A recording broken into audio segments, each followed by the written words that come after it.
안녕하세요. 안녕하세요. 사진의의 8주차? 네, 8주차 시작하겠습니다.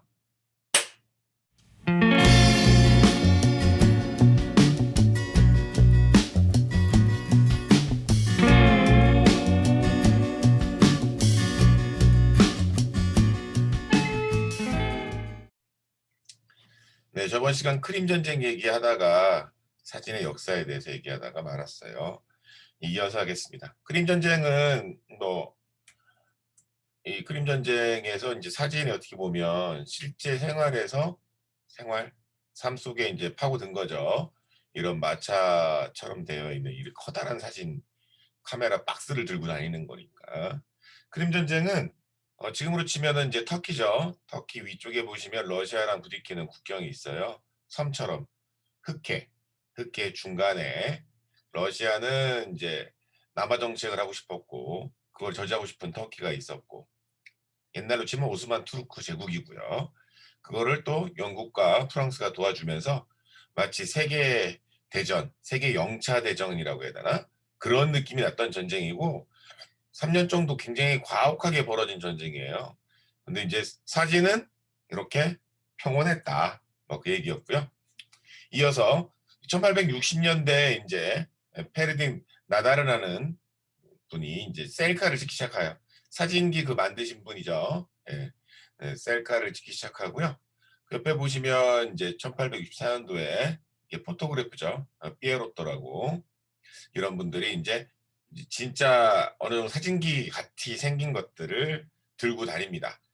중형 카메라 사이즈라고 지금 볼 수 있어요. 지금 보면 중형 카메라 사이즈고 뒤에 음판도 굉장히 조금 지금 볼 수 있는 여러분들 아주 어렸을 때 이제 찍었을까 모르겠어요. 가족 사진 같은 거 찍으실 때 저런 화면을 보실 수 있었을 텐데 뭐 모르시는 분이 더 많다고 볼 수 있죠. 왜냐면 저렇게 요즘 찍지 않으니까요.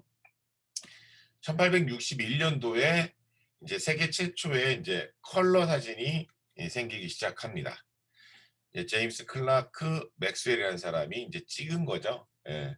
이게 무슨 뭐였더라? 정물일 거예요. 정물을 오랫동안 찍어서 이제 결과물을 만들어내는 거죠. 리본이었나 뭐였나 기억이 안 나네요. 그러다가 이게 이제 역사입니다. 1880년대 이제 82년도 요때 이제 코닥이라는 많이 들어보셨을 거예요. 미국 회사입니다. 코닥이라는 회사에서 세계 최초로 감광 필름, 빛에 반응하는 빛광자 쓰는 겁니다. 이게 빛광자예요. 빛광자. 빛에 감응하는 필름을 만든 거죠. 조지 이스트먼이라는 사람이 사장이고요. 이분이 그리고 코닥이라는 회사에서 이거를 만들게 됩니다. 그러므로 해서 코닥은 상당히 유명해진 회사가 돼요.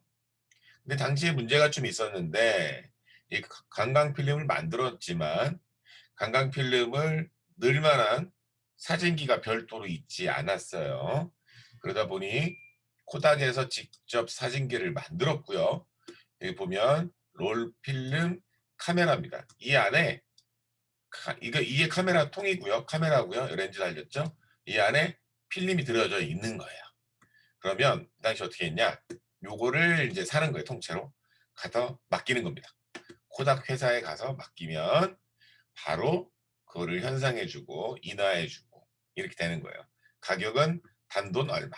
당시에 이제 가격. 이런 이제 왼쪽은 이제 광고고요. 신문 광고를 이제 오려온 거고요. 오른쪽은 실제 그 사진기입니다. 어떻게 보면 이렇게 일반 대중이 사용할 수 있는 최초의 카메라라고 볼 수 있죠. 실제로 그래서 지금도 있나 모르겠지만 코닥에서는 일회용 카메라를 근체형까지도 만들고 있는 걸로 알고 있어요. 코닥. 이 아저씨가 대단한 거야 실은. 지금 코닥이라는 회사가 좀 거의 망했다고 봐야 될 정도로 쪼그라들었지만 디지털 카메라가 있으니까. 근데 그 전까지는 진짜 이 야성을 깨기 자체가 불가능할 거라고 생각했거든요 다들. 이 코닥 필름은 이제 이런 그 필름 통 안에 들어가 있는데 여기 보면 이제 400, 200, 200 또는 100 이렇게 돼 있는 것들이 있어요. 여러분들 휴대폰에도 적혀 있어요. 이게 이제 감도라는 건데 아사 또는 ISO라고 부르는 건데요. 숫자가 높을수록 빛에 더 빨리 반응합니다. 따라서 어두운 곳에서는 저 숫자가 아사나 ISO 숫자가 높을수록 유리하고요. 밝은 데서는 낮을수록 좋습니다. 이해는 간단해요. 숫자가 클수록 이렇게 예를 들어서 이렇게 입자가 크다라고 보시면 숫자가 낮을수록 빛을 맺히는 입자가 작아집니다. 따라서 사진이 깨졌다 안 깨졌다라고 말하는 건 입자가 클 때죠. 사진이 안 깨질 때는 입자가 작아서 촘촘해서 전부 다 깨끗하게 보이는 것이 여러분들 입장에서는 깨끗한 사진이 나올 거 아니에요. 그래서 숫자가 높으면 빛에 빨리 반응하지만 어두운 곳에서 찍을 수 있지만 후레쉬가 없이도 찍을 수 있지만 내 얼굴 입자가 좀 튄다 이렇게 생각하시면 돼요. 왜 우리 야간에 찍으면 사람이 뿌옇잖아요. 예, 그런 뜻입니다. 그게 아사입니다. 그게 ISO고요. 그런 다음에 한니발 굿 윈이라는 분이 셀룰로이드 필름을 이제 최초로 개발합니다. 거의 현대 필름에 가깝죠. 당연히 이제 코닥도 그걸 따라가는 거고 모든 나라가 다 따라가는 거죠. 왼쪽이 이제 그 필름으로 찍은 사진을 보여주는 겁니다. 연속적으로 쭉 여러 번 찍고 지금 보면 여러 번 찍고 한 방에 인하했죠. 그러면서 셀룰로이드 필름을 이제 쓸 수 있다. 이제 89년도에 당시에 이제 그러면 외국이 이렇게 발전해 나갔던 1990년대, 1890년대 전까지 우리나라는 또 어떤 일이 요때쯤 비슷한 시기에 1900년 초라고 볼 수 있죠. 1800년 후반부터 어떤 일이 있었는지 한번 볼게요. 우리나라도 굉장히 발빠르게 도입합니다. 선진 기술인 거죠. 뭐 전 세계가 똑같은 뭐 예를 들면 TV를 개발하면 뭐 몇 년 뒤에 TV를 개발하고 이렇게 개발하는 거와 다르게 도입하는 건 늘상 가능했던 일이고요. 무역을 우리나라가 뭐 전혀 안 했던 그런 게 아니니까 1884년도 대한제국 시절에 가깝죠. 1884년에 이제 사진 기술을 조선의 지운영이라는 분이 이제 도입을 합니다. 지운영이라는 분은 이제 고종과 굉장히 고종 마지막 황제와 굉장히 친분이 있었다라고 여겨지고요. 그래서 고종 사진으로 추정이 되는 이 사진을 지운영이 찍은 걸로 보입니다. 왜냐하면 지운영이라는 분은 굉장히 높은 직위를 갖고 있던 분이세요. 그러다 보니 이 왕의 사진을 찍는다는 건 왕의 어떻게 보면 용안이죠. 용안을 만난다는 건 당시에는 굉장히 어려운 일입니다. 일반 백성들은 불가능한 거고요. 고관 대작 정도 돼야 만날 수 있는 상황이었을 거라고 추정이 돼서 지운영 께서 찍은 게 아닌가 황제의 사진을 그런 얘기가 있고요. 지금 밑에 보면 이제 왼쪽에 계신 분 참 젊죠. 김옥균 예. 김옥균 님이시고 그 다음에 오른쪽이 지운영 님 아예 지운영 님은 아니겠구나. 지운영 님은 왼쪽에 계신 분이니까. 이제 여기 이제 지운영 사진관이라는 게 있었다고 보입니다. 지운영 사진관에서 그걸 찍었다고 이제 볼 수 있어요. 지운영의 사진관에서 찍었을 가능성이 높아서 이제 그런 얘기를 하는 것 같고요. 좀 안타까운 얘기지만 실제 나중에는 지운영 씨도 좀 안 좋은 뒤끝들이 있습니다. 그다음에 1895년도에 이제 사진관이 설립됐다. 아까 지운영 사진관. 예, 그렇게 보는 경우도 있고, 근데 그 사진관이라고 말하기 좀 애매할 수 있으니까요. 뭐 지금 사진으로 남아 있는 거는 천연당 사진 관이 사진관이 어 최초이지 않을까라고 추정하고 있습니다. 그래서 1903년도에 김규진 씨에 의해서 왼쪽에 어르신이 이제 김규신 어르신이겠죠.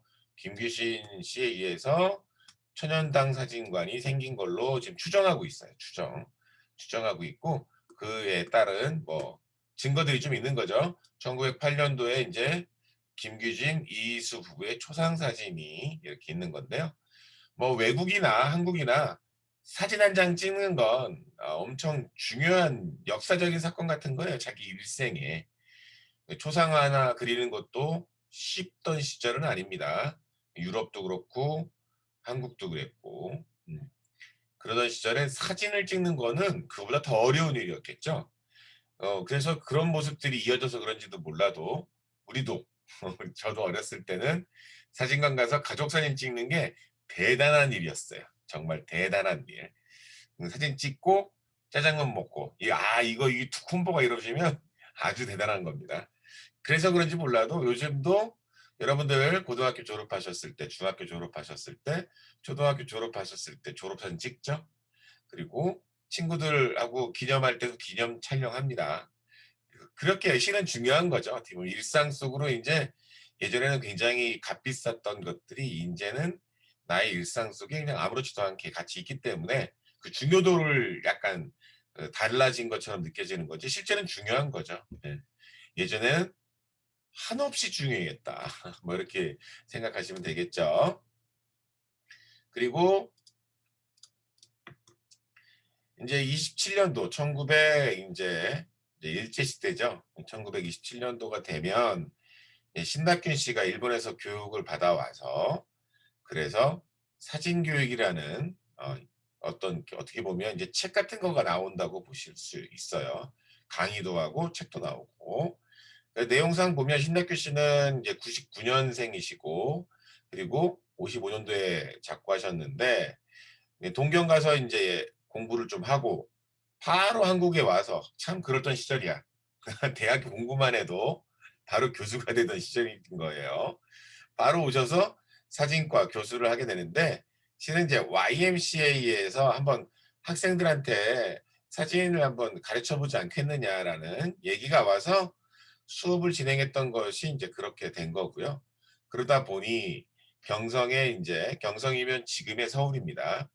경성사진사 협회를 이제 만들어 가지고 이제 회장을 쭉 하다가 이제 책도 만들고 또 그리고 당시에 이제 동아일보 이제 신문 사진의 이제 편집자 역할도 하고 이러면서 또 유명한 사진들 몇 개를 또 찍어요. 왜냐면 이제 송기정 베를린 올림픽 마라톤 요게 아주 재밌는 얘기지만 일장기를 달고 있었는데 일장기를 사진 1등한 건 알죠?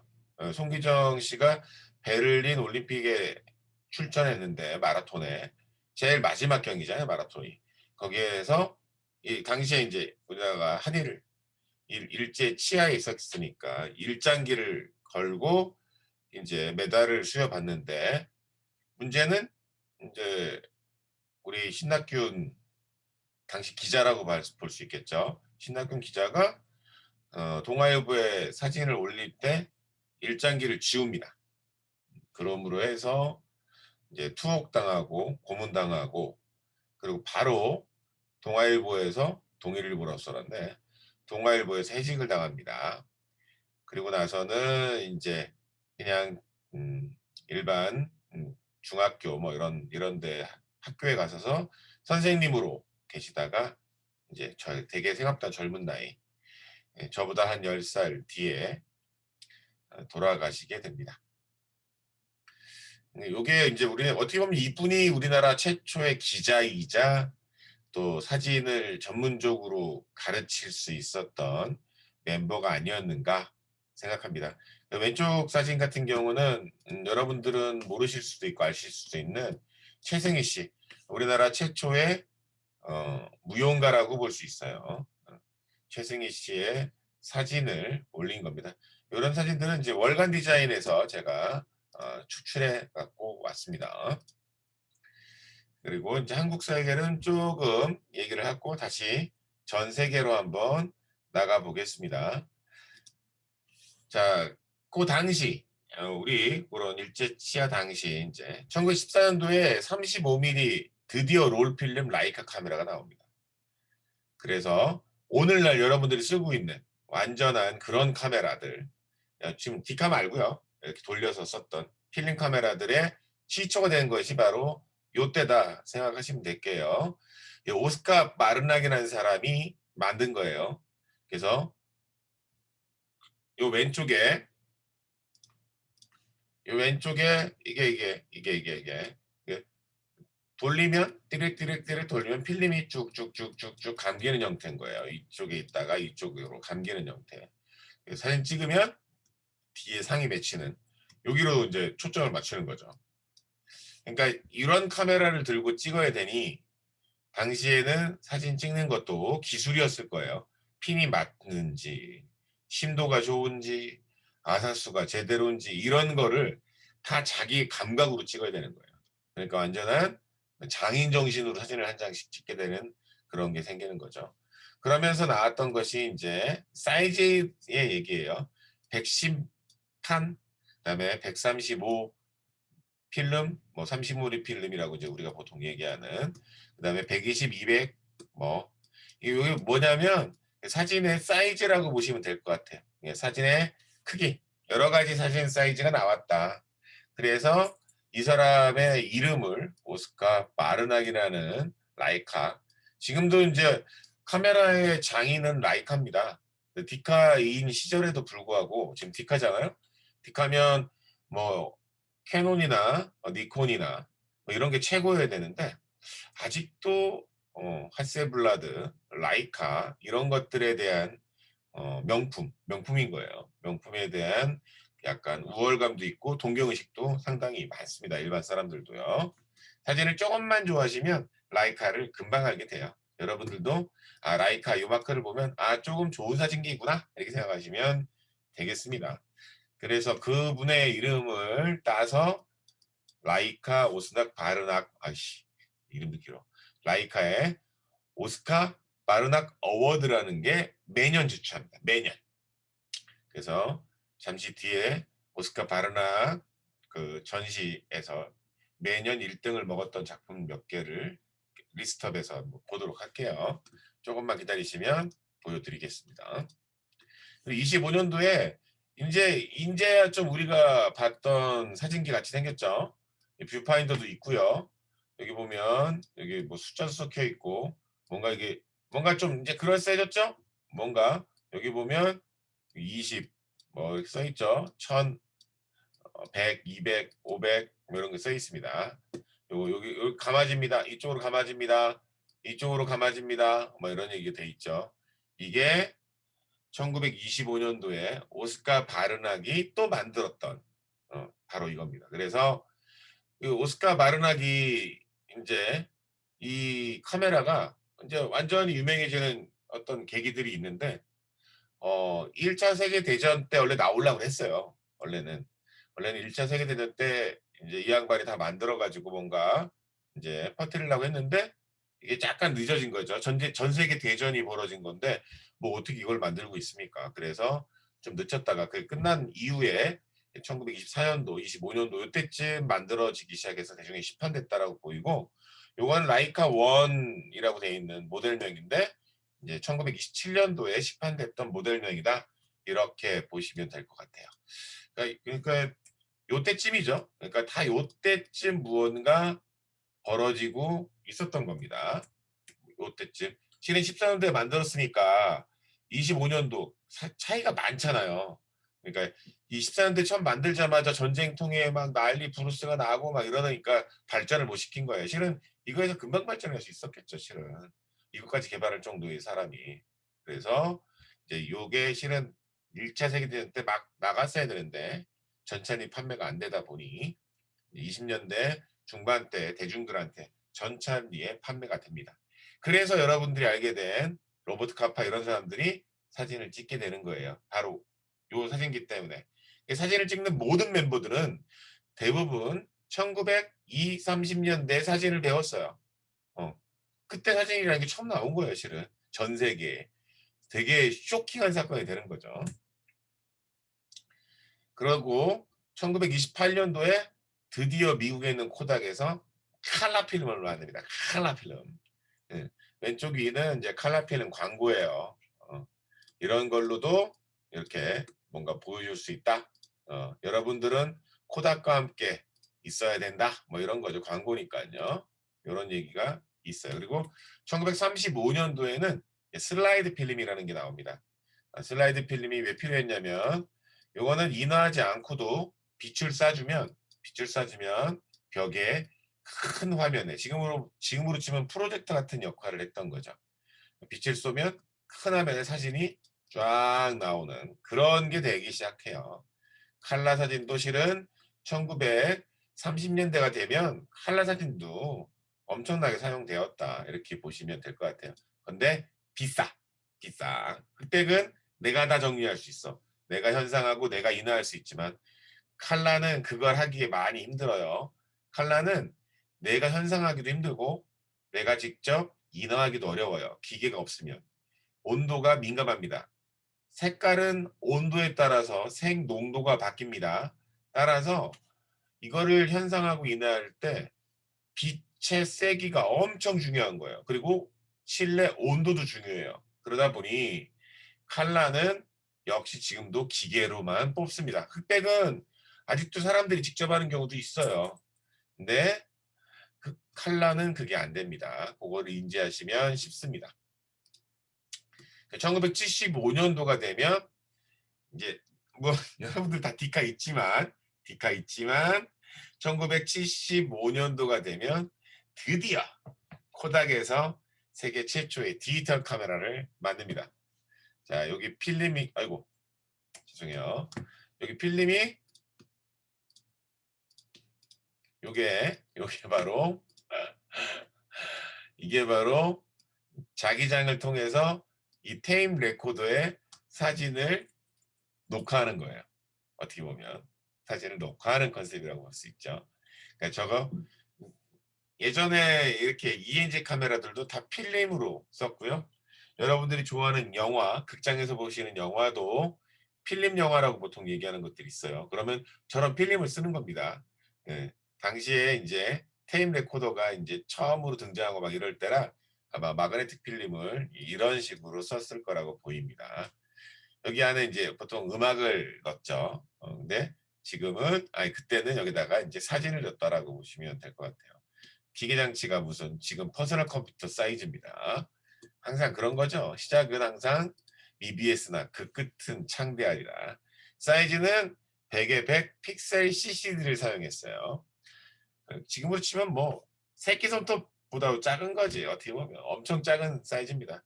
여러분들 옛날 스마트폰 전에 나왔던 폴더폰에 달려있던 이 그것보다도 훨씬 더 약한 거죠.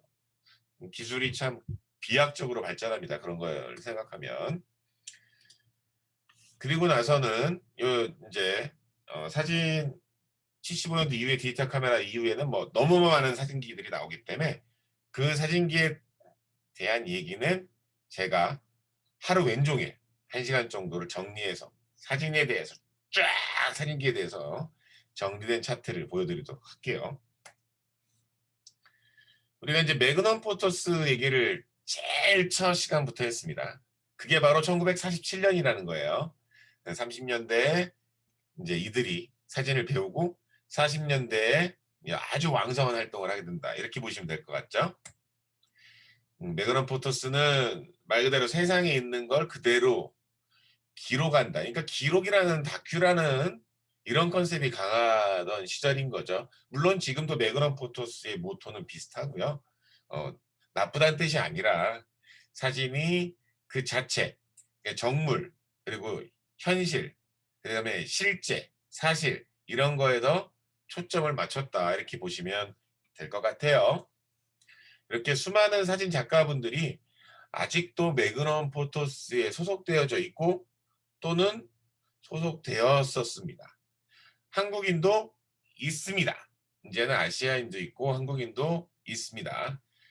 요즘에 이제 어떤 어원들을 이제 쭉 읽다 보면 메그런 포토스의 기록은 어찌 보면 그 자체로도 예술로 보지 않겠는가. 우리의 삶 자체가 예술의 한 부분일 수도 있고요. 예술 전체가 내 삶 전체일 수도 있지 않겠는가. 뭐 이런 생각들을 해봅니다.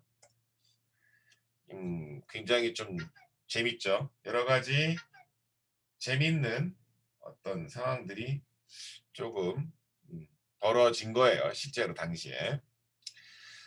그게 거의 양대산맥? 양대산맥이라는 단어는 좀 그렇고, 메그런 포터스는 사람들의 모임이라고 치면, 라이프지는 잡지책입니다. 이게 1936년도에 창간이 되었고요.